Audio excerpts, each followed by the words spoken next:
সোনামুড়ার বিভিন্ন জায়গাতে মিছিল করে আমরা এটা জানান দিয়েছি। অনেক রাত্রে হয়ে যাওয়াতে সোনামুড়াতে একটু আমরা প্রচার করেছি, সেইভাবে প্রচারটা আমরা নিয়ে যেতে পারিনি, কিন্তু এটা এমনভাবে খবরটা মানুষের মধ্যে ছড়িয়ে গেছে, আমরাও আশ্চর্য হয়ে গেছি। উইদাউট টিকিটিং সোনামুড়া সম্পূর্ণ বন্ধ, এমনকি বিভিন্ন জায়গার মধ্যে কাঠালিয়াতে সকালবেলা 9টা অবধি সব বন্ধ। এরপরে বিজেপির পক্ষ থেকে তাদের বাজার কমিটির সেক্রেটারি ওনাকে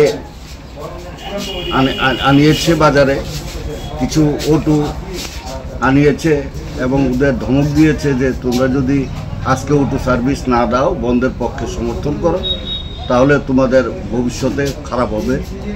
ওদেরকে ধমক দিয়ে কিছু অটো চালিয়েছে, কিন্তু অটোতে যাত্রী নেই। বাসে 1-2টা বাস চালিয়েছে, তাতে কোনো প্যাসেঞ্জার নেই।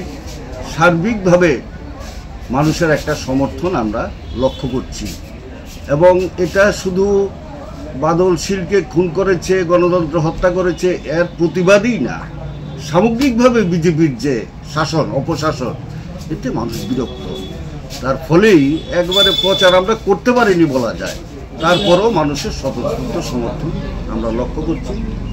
গোটা সোনামুড়ার মধ্যেই এই জাতীয় একটা সারা আমরা পেয়েছি।